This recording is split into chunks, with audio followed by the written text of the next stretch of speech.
श्री दुर्गा सप्तशती तृतीय अध्याय। ऋषि बोले, महासुर चिक्षुर ने जब देखा कि यह सेना तो इस प्रकार मारी जा रही है, तब उसे बड़ा क्रोध उत्पन्न हो गया तथा स्वयं ही अंबिका के साथ युद्ध करने चल पड़ा। युद्ध में जाकर उसने देवी जी पर बाणों की इस प्रकार वर्षा की जैसे मेघ सुमेरु पर्वत पर जल बरसा रहा हो। तब देवी ने उसके बाणों को खेल खेल में ही काट दिया। फिर बाणों द्वारा उसके सारथी तथा घोड़ों को मार डाला।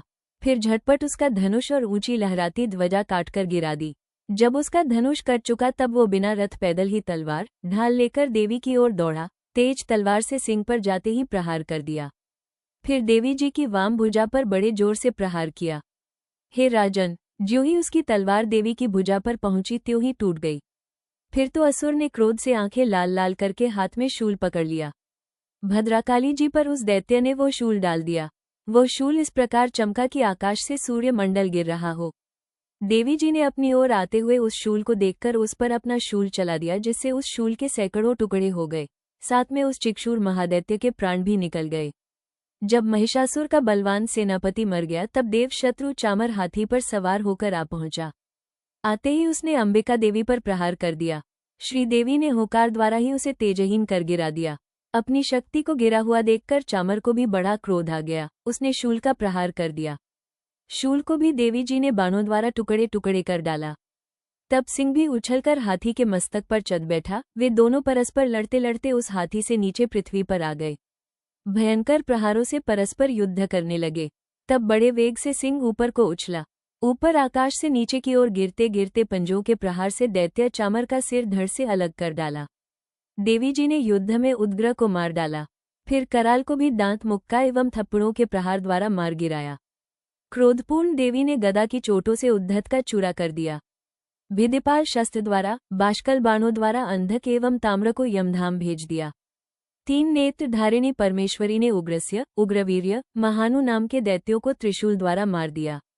तलवार से वेडाल का सिर धड़ से अलग कर दिया। दुर्धर दुर्मुख इन दोनों को बाणों द्वारा यमपुरी पहुंचा दिया। इस प्रकार अपनी सेना का नाश होता देखकर भैंसे का रूप बनाकर महिषासुर उन गणों को डराने लगा। कुछ एक गणों पर अपने थूथनों से प्रहार किया, दूसरों पर खुरों से प्रहार करने लगा।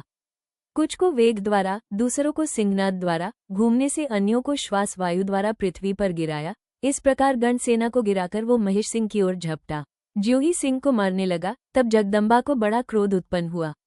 इधर महापराक्रमी महेश भी क्रोध से पृथ्वी तल को अपने खुरों से खोदने लगा। फिर अपने सींगों से बड़े बड़े ऊंचे ऊंचे पहाड़ उठाकर फेंकने लगा, साथ में गरजने लगा। वेग के साथ उसके घूमने पर पृथ्वी क्षुब्ध होकर फटने लगी।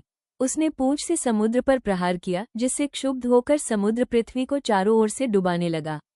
उसके श्वासों की कठोर वायु से उड़ते हुए सैकड़ों पर्वत आकाश से गिरने लगे। इस प्रकार क्रोधपूर्ण उस महादैत्य को अपनी ओर आता देखकर चंडिका ने उसे मारने के लिए क्रोध में आ गई। कुपिता चंडिका ने उसकी ओर पाश फेंका, उसके द्वारा उस दैत्य को बांध लिया। तब तो उस महायुद्ध में बंधे हुए उस दैत्य ने अपना महेश, भैंसे का रूप त्याग दिया, झटपट सिंह के रूप में आ गया। ज्यों ही चंडिका उसका सिर काटने लगी तब तो वो तलवार हाथ में लिए पुरुष दिखाई देने लगा। तब शीघ्रता से तलवार ढाल वाले उस पुरुष को अपने बाणों से बींध डाला। तब वो एक बड़ा हाथी हो आया। अपनी सूंड से उस महान सिंह को खींचा, फिर गर्जने लगा। उसके खींचते समय अपने खड्ग के द्वारा देवी ने उसकी सूंड को काट दिया। फिर वो महादैत्य भैंसे के रूप में आ गया। इसी प्रकार चराचर त्रिलोकी को सताने लगा। उस समय जगन्माता चंडिका क्रोध में आकर फिर उत्तम मधुपान करने लगी। लाल लाल नेत्र करके हंसने लगी। वो दैत्य भी बल पराक्रम के मद में उन्मत्त होकर गर्जने लगा। अपने सींगों से उठा उठाकर पहाड़ देवी की ओर फेंकने लगा। तब सुरापान के मद के कारण लाल लाल आंखों वाली चंडिका जी ने कुछ अस्त व्यस्त शब्दों में कहा, रे मूढ़, जब तक कि मैं मधुपान कर लूं तब तक तू क्षण भर के लिए गर्ज ले। मेरे द्वारा संग्राम भूमि में तेरा वध हो जाने पर तो शीघ्र ही देवता भी गर्जने लगेंगे। ऋषि बोले, इस प्रकार कहकर देवी जी उड़कर उस दैत्य पर चढ़ गई। पांव दबाकर दैत्य के कंठ पर त्रिशूल से आघात किया। देवी जी के पांव से दबे हुए उस दैत्य ने अपने मुख से बाहर निकलने का प्रयत्न दूसरे रूप से किया। अभी आधा निकला था कि देवी जी ने अपने पराक्रम द्वारा वहीं रोक लिया। आधा निकलकर भी उस दैत्य ने युद्ध करना आरंभ किया। तब देवी जी ने अपनी तीखी तलवार से उसका सिर काटकर नीचे गिरा दिया। दैत्य सेना हाहाकार करने लगी। तब उस सारी सेना को भी देवी जी ने नष्ट कर दिया।